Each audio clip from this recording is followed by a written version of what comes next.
मित्रांनो नमस्कार. मी महेंद्र शिंदे आणि आपण पाहत आहात सेन्स अँड टेस्ट.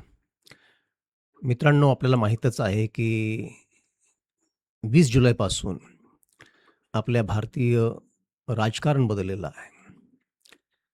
राजकारणच बदललेलं नाही, तर एकूणच आपली जी काही सोशो पॉलिटिकल रिॲलिटी जी आहे, सामाजिक राजकीय जे वास्तव आहे, ते बदललेलं आहे असं मला वाटतं. आणि ते आपण अनुभवू शकतो.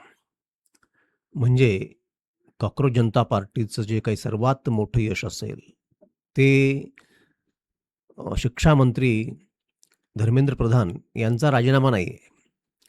त्यांचं यश आहे, की भारतीय राजकारणामध्ये, भारतामध्ये आता लोक मोकळा श्वास घेऊ लागलेले आहेत. आणि आपण हे अनुभवू शकतो. गेल्या 12 वर्षामध्ये हे पहिल्यांदाच घडतंय.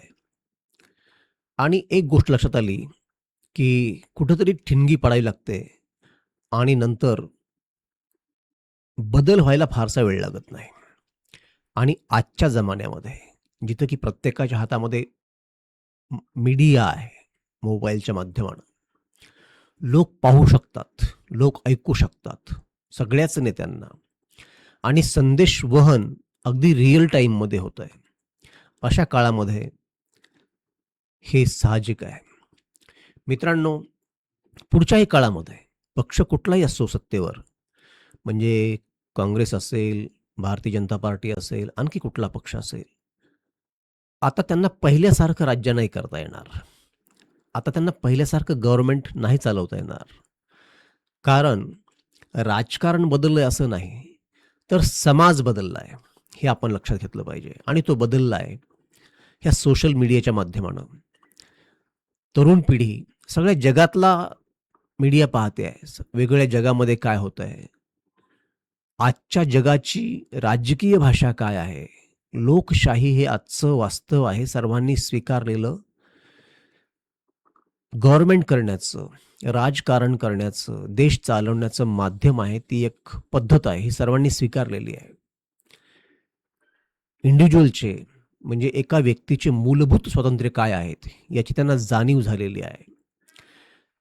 पहिल्या काळामध्ये आपल्या शेजारी राष्ट्रांशी खोटं नाट्य वैर करून, म्हणजे ते आपले शत्रू आहेत असं भासून, दोन्हीकडूनही अगदी आपापल्या जनतेमध्ये एक प्रकारची प्रेमाची भावना खोटी अशी जागृत करणे आणि त्याद्वारे लोकांना अंकित करणे, हे चालायचं. आता मात्र तसं राहिलेलं नाही आहे. लोकशाही मूल्य काय आहेत, मानवी मूल्य काय आहेत, हे लोकांना समजू लागलेलं आहे. आणि अगदी धर्माचंही म्हणाल, की ज्याचं गारुड उभारून लोकांवर राज्य करण्यात येत असे अगोदरच्या काळामध्ये, अगदी आजसुद्धा, ते सुद्धा कमी होणार आहे. हे मी पाहतो आहे भविष्यामध्ये.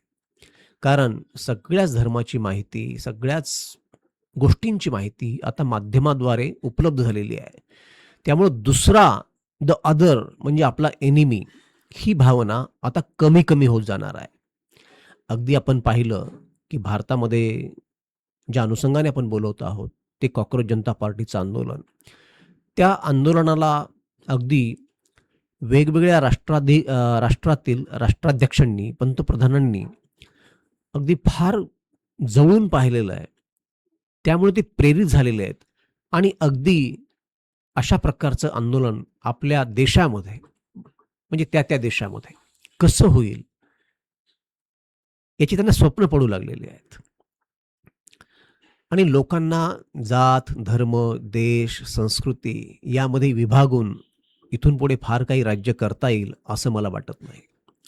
तर ही जी मूल्ये आहेत, ती मूल्ये महत्त्वाची ठरणार आहेत. व्यक्ती स्वातंत्र्याची, लोकशाहीची आणि मानवतेची, ही आता सर्वांनी लक्षात घ्यावं. आता राजकारण नेहमीसाठी बदललेलं आहे. याची मनोभूमी, सामाजिक मनोभूमी अगोदरच तयार झालेली आहे. फक्त कॉकरोच जनता पार्टीच्या आंदोलनाने ही ठिणगी पडलेली आहे. हे सर्वांनी लक्षात घ्यावं. मी आत्ताच म्हटल्याप्रमाणे मी पुन्हा रिपीट करतो, की पुढे येणारा पक्ष सत्तेवर कोणताही असो, आता पूर्वीप्रमाणे त्यांना गव्हर्नमेंट चालवता येणार नाही आहे.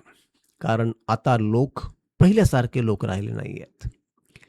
चांगले झालेत, वाईट झालेत असं मी म्हणणार नाही, परंतु सजग झालेत आणि ते सजग झालेत शिक्षणामुळे आणि मुख्य म्हणजे सोशल मीडियामुळे. तर या संदर्भामध्ये आपल्याला काय वाटतं ते तुम्ही मला कमेंट करून सांगा. हा व्हिडिओ आवडल्यास लाईक करा, शेअर करा आणि अशा प्रकारचं चिंतन मी नेहमीच आणत असतो आपल्यापुढे. म्हणून चॅनलला सबस्क्राईबही करा. पुन्हा भेटणारच आहोत. तोपर्यंत नमस्कार.